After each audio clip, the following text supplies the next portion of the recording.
We're going to do another film. I've been bringing you some teaching of showing you how to see the Son of Man and even hear his voice and even see him spiritually, that he was there, made his appearance, and it was him that came down and returned back up to just be at the right hand of his majesty. Always there. Ooh, glory. I've been watching some films and I've been hearing down through the years, all these years, listening to these renowned ministers and those who's well looked upon and the highly esteemed, and pastors and evangelists and all kinds of them, people proclaiming themselves to be prophets and prophetess. And when they bring the stories of the patriarchs, they do not think, but end up turning the stories of the patriarchs into a disgrace. Even claiming that the patriarchs told all these lies and that they benefited off of all these lies.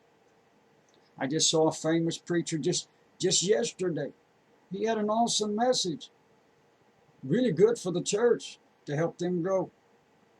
But then he begins telling everybody about the story of even Abraham and how he told these lies and how he benefited out of all of these lies when Abraham went over into Egypt. No, you can't do that to the patriarchs, but yet they've done it. They've all done it down through the years and not paying attention onto the true stories that has been recorded right here in our own Bibles from the patriarchs and those who recorded it and those who heard it and those who wrote it down, even to those who even translated it. I'll show you within your own Bibles that Abraham did not lie. I'll even show you the story that they use, and we're going to walk you through it. I've got another chapter and another one right in behind this that I'm going to show you where it explains the truth. Abraham did not lie. Oh, no, he did not. It is these who's supposed to be professors and doctors and lawyers and of all this other stuff and this theology, who wants to turn the patriarchs into a disgrace and claim that they got all these blessings through a lie. Why can't they pay attention to their own Bibles? That's a lot of stories to remember, guys, and we know. And when you remember something of the Bible and trying to relate it into the message, it's so easy for any of us to mess it up.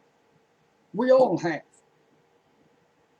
But I'm going to bring you the proof right out of your own Bibles if you'll stick with me and write these things down and mark them. Abraham did not lie. He told the truth. Let's get into the story, and I'll show you the proof.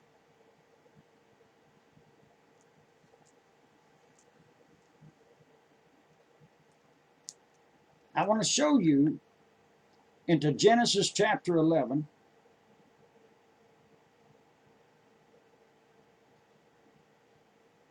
Right here towards the mid of the chapter, it begins bringing a lineage even down in unto Abraham's, who is Abram, changed later to Abraham.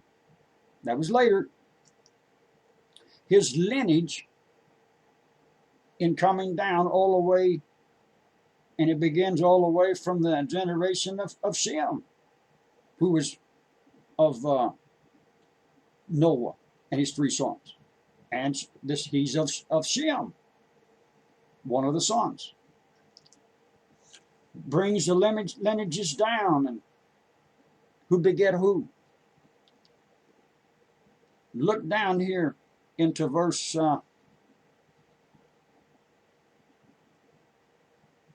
let's see here. Verse 27, I guess. Now we've got fathers and grandfathers that's above him. the lineages into Abraham, or Abram. Look here, if we may back up maybe to verse 26 of chapter 11. Let's see the lineage of Abraham. And then we're going to show you the lineage of his wife. Hello.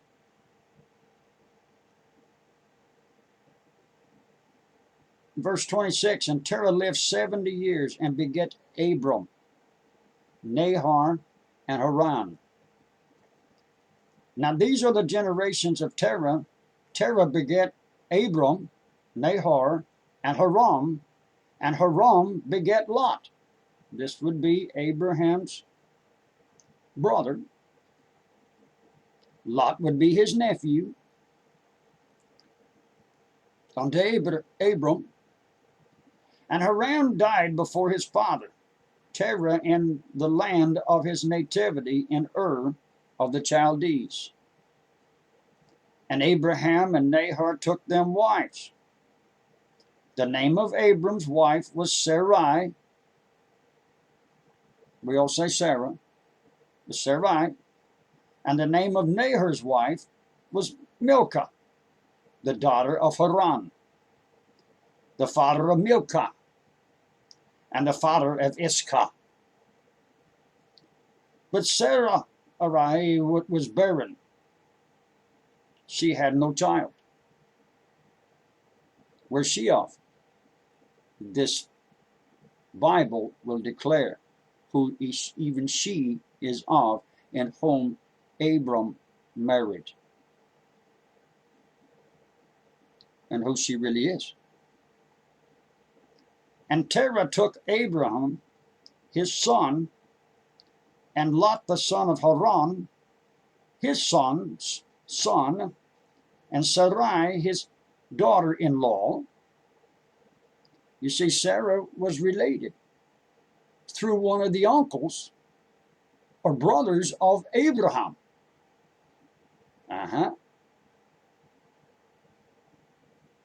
Or even Abraham's father.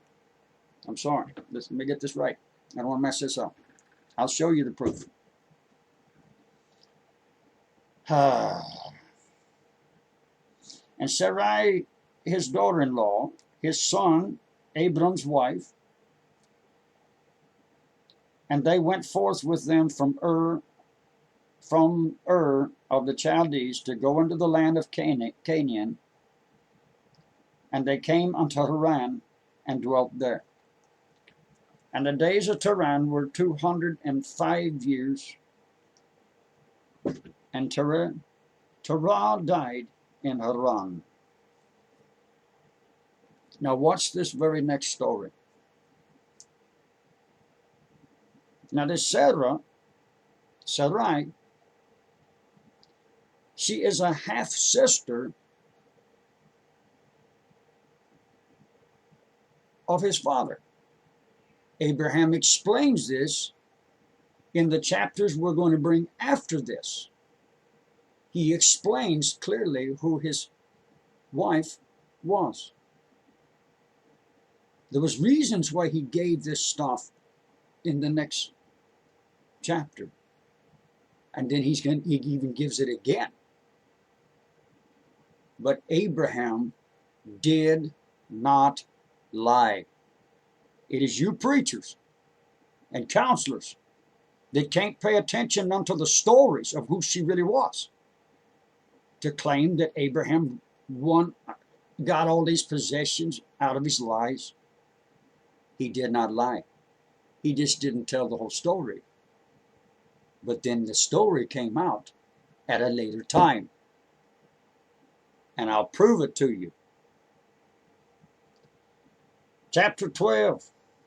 Now the Lord had said unto Abram, Get thee out of thy country, and from thy kindred, and from thy father's house, unto the land that I will show thee, and I will make thee a great nation, and I will bless thee, and make thy name great, and thou shalt be a blessing. And I will bless them that bless thee, and I will curse him that curseth thee, and in thee shall all of the families of the earth be blessed.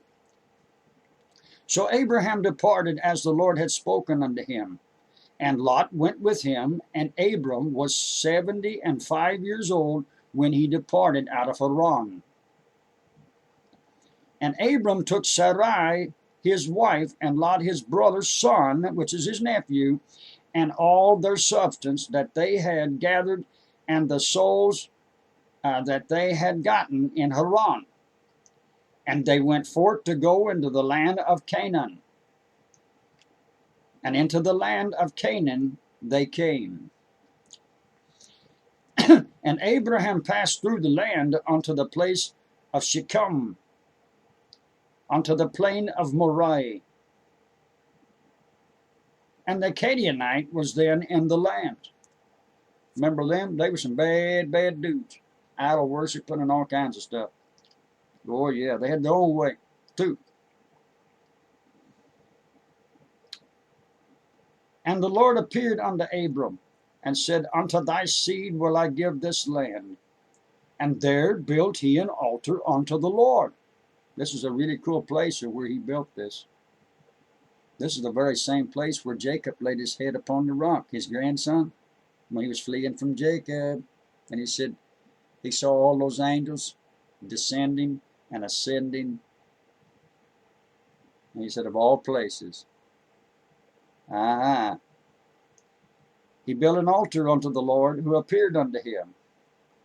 And he removed from thence unto a mountain on the east of Bethel, and pitched his tent, having Bethel on the west and Ai on the east. Beautiful spot. Yeah, this plays a whole role in a lot of things that they do not know. And there he built an altar unto the Lord, and called upon the name of the Lord. And Abraham journeyed, going on still towards the south. And there was famine in the land, and Abram went down into Egypt to sojourn there. For the famine was grievous in the land. And it came to pass, when he was come near to enter into Egypt, that he said unto Sarai his wife, she is his wife, but who else is she? It will explain further into the chapters in a little minute, in just a moment. Bear with me. Behold, now I know that thou art a fair woman to look upon. But she was so beautiful, and in the lands with all of these kings and armies and things, the most beautiful women had to go unto the king.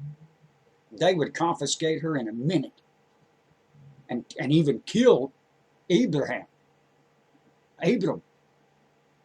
just to take his wife unto the king and say, hey, we got this beauty here. Oh, we're going to give them to you, okay? Abraham was still protecting his wife, and even him, because she would be, if this was to happen. Behold, now I know that thou art a fair woman to look upon. Therefore it shall come to pass, when the Egyptians shall see thee, that they shall say, this is his wife, and they will kill me. He was right. But they will save thee alive. You got to put yourself in Abraham's shoes and sandals, people. They'll say, well, why didn't he trust God? Oh, shut up. You don't understand the stories. Everything was for a reason and purpose and given. Say, I pray thee that thou art my sister. Just tell them you're my sister. Don't say nothing about you being my wife. That it may be well with me for thy sake, and for my soul shall live because of thee. He was right. He did not lie. And he wasn't getting her to lie. Because these chapters that I'm going to bring you, it will prove that Abraham did not lie. He just didn't give all the information out at this time.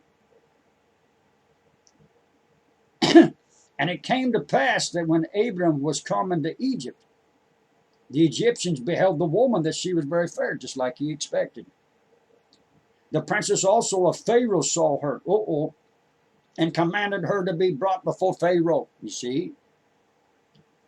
And the woman was taken into Pharaoh's house. And he entreated Abraham well for her sake. And he had sheep and oxen and he asses and men servants and maid servants and she asses and camels. He said, yeah, I'm going to give you some prizes for this girl. Woo, she's pretty. I want her part of one of my brides. So now they're giving Abraham all this stuff. It wasn't because of any lies. You stinking blind guides. How can you do that to the patriarchs? But they have. They've done it and sent their sermons around the world, turning the patriarchs into a disgrace. And the Lord plagued Pharaoh and his house with a great plague because of Sarai, Abram's wife. But she wasn't just his wife. She was somebody special other than his wife. He didn't lie, and I'll show you. And Pharaoh called Abram and said, what is this that thou hast done unto me? Why didst thou not tell me that she was thy wife? Why saidst thou, she is my sister? He didn't lie. She is. His half-sister, you dangleberry preachers. Let's pay attention to the lineage, and I'll show you where Abraham declares it himself of who she is. In the next chapters we're going to bring. I've had enough.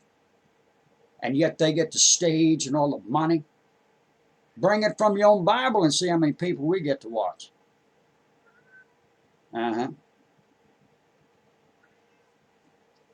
Here they got doctorates in front of their names. Wow. Went to college. Got him a degree. Big deal. Why sayest thou, she is my sister? So I might have taken her to me to wife. Now therefore behold thy wife, take her and go thy way.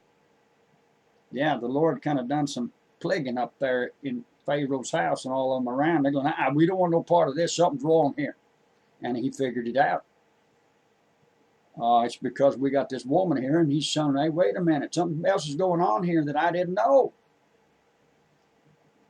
Or I'd have never brought her into my house. And Pharaoh commanded his men concerning him, and they sent him away, and his wife, and all that he had.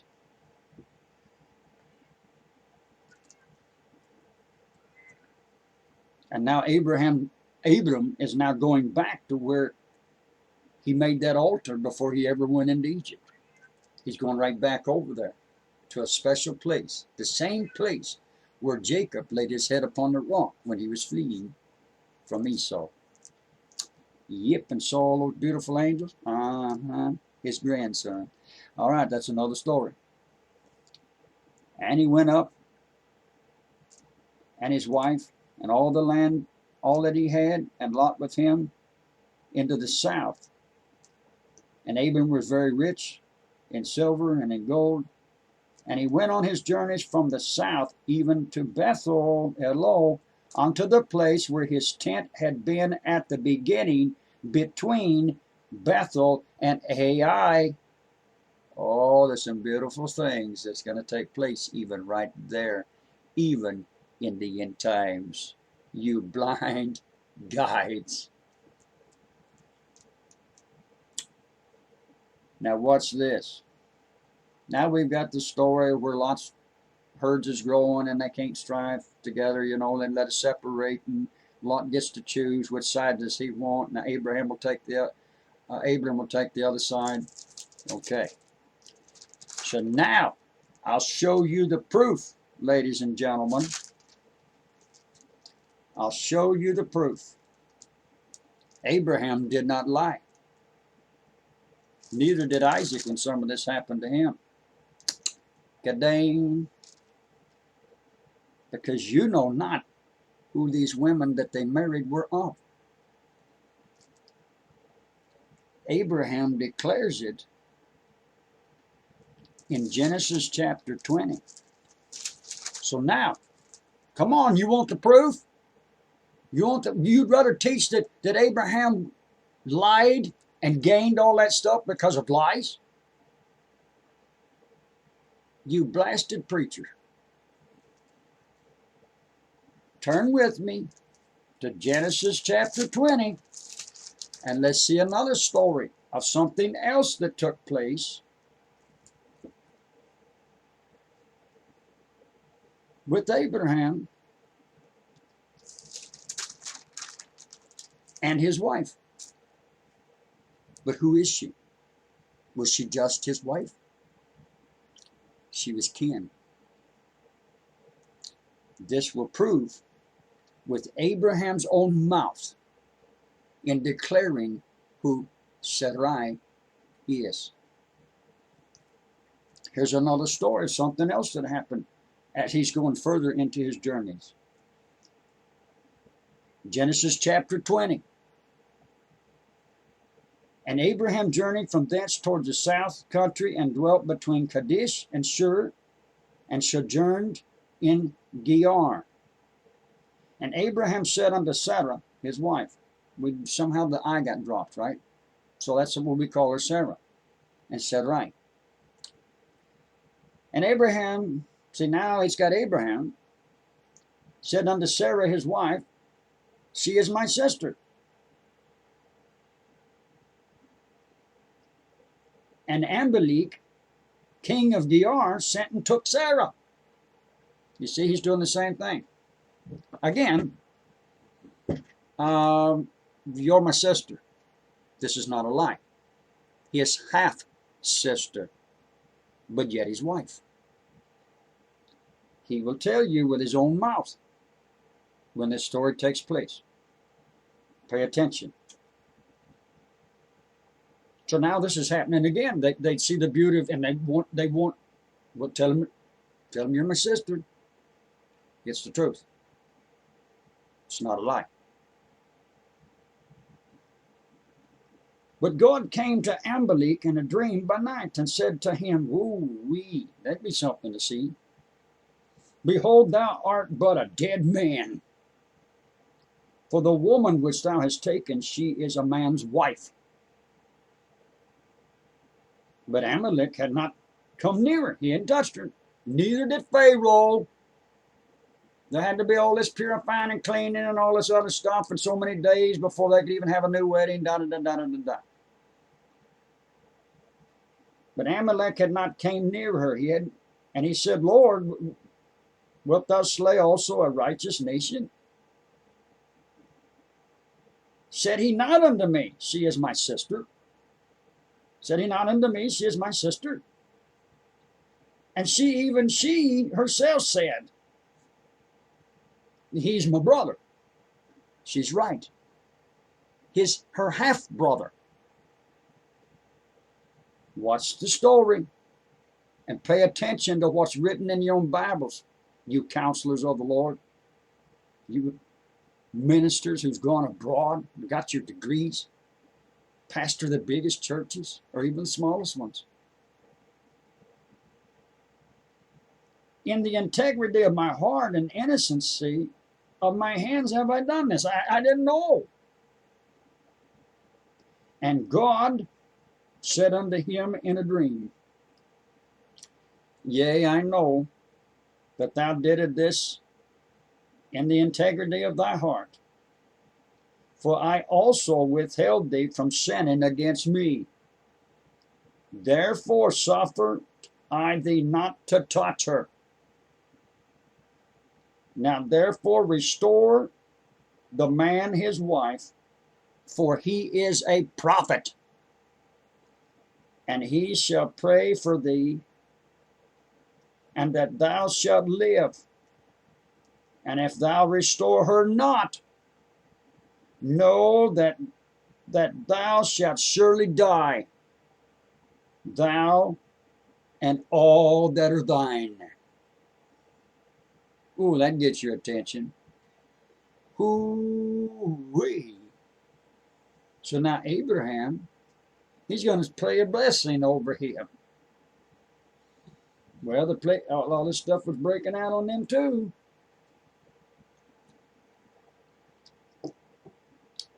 Therefore Amalek rose early in the morning and called all of his servants and told all these things in the ears. That's what he heard from the Lord. And the man was so afraid. Yeah, we all would be, right? Oh, yeah. Then Amalek called Abraham and said unto him, What hast thou done this? And what have I offended thee, that thou hast brought on me and my kingdom a great sin? No, it was all played for a role in gaining Abraham what he needed. This is how the man felt. But he's been warned by the Lord, don't you touch her, she belongs to him. She is his wife, and let her go. Thou hast done deeds unto me that ought not to be done. And Amalek said unto Abraham, What sawest thou that thou hast done this thing? Watch what Abraham says right now with his own mouth, explaining unto everyone who Sarai, Sarah, is. She's not only just his wife, she is his half-sister. Watch how he states this. And Amalek said unto Abram, all right, that's verse 10, verse 11. And Abraham said, Because I thought surely the fear of God is not in this place, and that they would slay me for my wife's sake. He was right. That's just the way it was done, people. The prettiest woman, they went to the king and to Pharaoh. That's why a lot of men hid their wives and said, You best get yourself covered up, girl. They see you, I'll lose you on a drop. You're mine. Okay. And yet indeed she is, listen to this. And yet indeed she is my sister. You see, they didn't lie. When he had her say, just tell them you're my sister and don't say nothing about being my wife. And yet indeed she is my sister. She is the daughter, now pay attention, she is the daughter of my father, but not the daughter of my mother. They didn't have the same mother, but they both had the same father. His father was allowed to marry other wives. Sarai was his half-sister. They didn't lie. They just didn't offer the rest of the info. Until now. But the daughter of my mother. Let's read this again. And yet indeed she is my sister. She is the daughter of my father, but not the daughter of my mother. And she became my wife.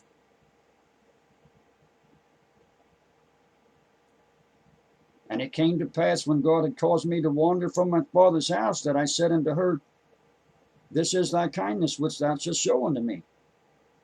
At every place whither we shall come, say of me, Hey, just tell them I'm your brother. This will keep us all out of trouble. Don't volunteer the rest of it. He didn't lie.